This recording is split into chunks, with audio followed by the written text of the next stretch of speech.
I'm Trooper Ashlee Wellman, that's ASHLEEWELLMAN, the Public Information Officer with the Nevada Highway Patrol. The Nevada Highway Patrol is currently investigating a fatality crash, which you can currently see behind me, at the location of IR-15 northbound, just north of Star. The preliminary details are as followed. At approximately 10:34 a.m., the Nevada Highway Patrol responded to a fatality crash at the previous location I just mentioned, IR-15 northbound, just north of Star. Upon arrival, it was, per witnesses have stated, that there was a white utility truck in the right side shoulder with its hazard lights activated, possibly being driven by an adult male.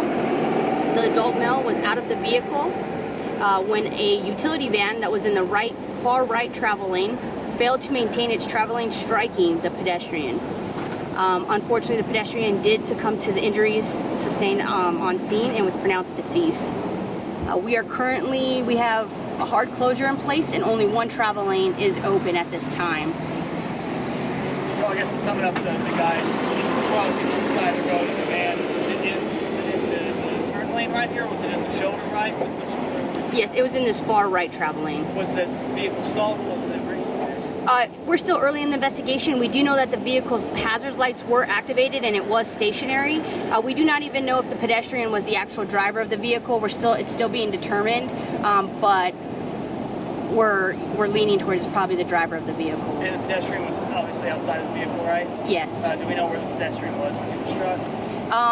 No, we're still too early in the investigation. And so I guess the van, it seemed like, was coming in and just hit it. That's kind of the synopsis there. Yes, witnesses have stated the van failed to maintain its travel lane, going into the right-hand shoulder, striking the pedestrian. The driver of the van is also an adult male, and he is on scene and cooperating with law enforcement.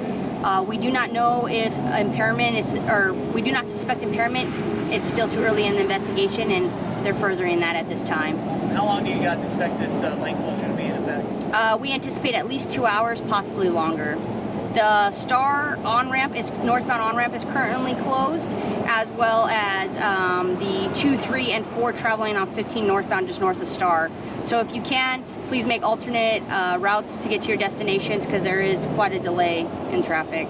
Was there any indication of any speeding at any time? I don't know that at this time. How many people total were involved in all this? 2. The pedestrian and then the driver of the utility van. And so you said you weren't sure if he was the driver of the van. Was there somebody else in the van possibly, or what's the... No, there was an adult male that was the driver of the van that struck the pedestrian. It's the pedestrian that we don't know if it belongs to the disabled vehicle on the side of the shoulder. Okay. That's what we're still determining. And so there's no other people besides these two? No.